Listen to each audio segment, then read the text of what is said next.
So the next question says a particle जिसका mass is given to us as 0.3 kg. Let's write it.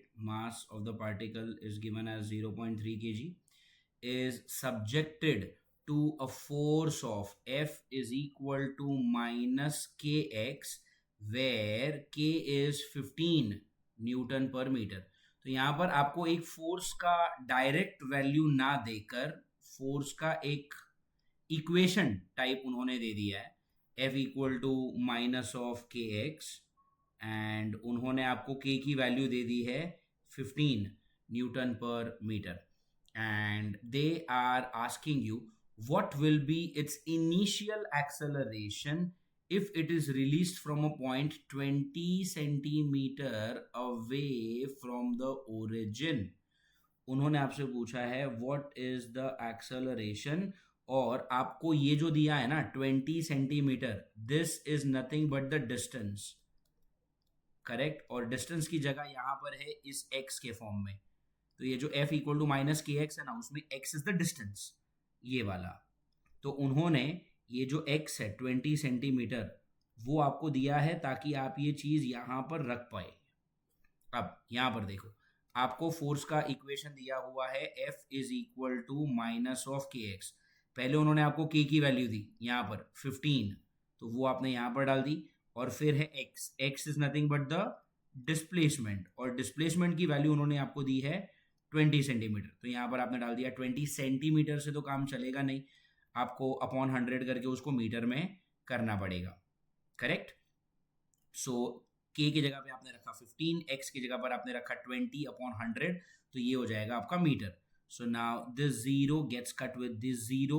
15 into 2 is nothing but 30 और denominator में बचा है एक 10 so that zero gets cut और आपके force की वैल्यू आ गई माइनस ऑफ 3 न्यूटन. अब यहाँ पर जो नेगेटिव साइन है इस नेगेटिव साइन का मतलब क्या होता होगा कि ये है एक रिटार्डिंग फोर्स. रिटार्डिंग फोर्स मतलब क्या, इस फोर्स के वजह से बॉडी की जो वेलोसिटी है वो कम होने वाली है. Okay, remember this. Negative sign का मतलब है इट्स अ रिटार्डिंग फोर्स और रिटार्डिंग फोर्स हमेशा बॉडी की वेलोसिटी को कम करता है. बट फिलहाल हमारा जो पॉइंट ऑफ कंसर्न है या जो हमारा फोकस है वो इसके ऊपर नहीं है. They want you to find out the value of initial acceleration. Now the formula is what F is equal to ma, correct. F is equal to ma. Force का जो मैग्नीट्यूड है वो आप निकाल चुके हो. फोर्स का मैग्नीट्यूड है यहाँ पे 3 न्यूटन तो आपने फोर्स की जगह पे डाल दिया 3. मास की उन्होंने आपको वैल्यू दी है 0.3 kg. 0.3 का मतलब होगा 3/10, करेक्ट. तो आपने मास की जगह पे डाल दिया 3/10 और यहाँ से आपको एक्सेलरेशन निकालना है. So now this 3 and this 3 gets cut, this 10 goes here. So acceleration की वैल्यू आ गई 10 मीटर पर सेकेंड स्क्वायर एंड 10 मीटर पर second square is nothing but your option D और योर ऑप्शन 4.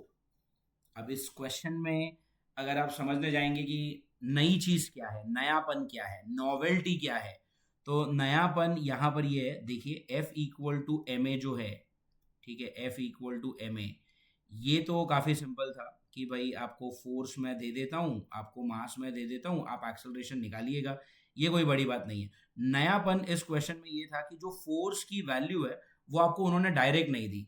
उन्होंने आपको क्या बोला, F is equal to minus K X है, फिर k की वैल्यू आपको अलग से दे दी 15, फिर x की वैल्यू आपको अलग से दे दी 20 सेंटीमीटर, फिर आपने वो यहाँ पर सब्स्टिट्यूट किया, फिर आपने k की वैल्यू यहाँ पर सब्स्टिट्यूट की, मल्टीप्लाई डिवाइड जो भी करना था वो सब करके आपने जो वैल्यू निकाली 3 न्यूटन. तो उन्होंने आपको फोर्स की वैल्यू डायरेक्ट ना देते हुए आपसे थोड़ी सी मेहनत करवा ली कि चलो भाई F का ना एक इक्वेशन दे देंगे कि F is equal to something into something है और इन दोनों की वैल्यू अलग से दे देंगे. अब फोर्स की वैल्यू आप निकालिए.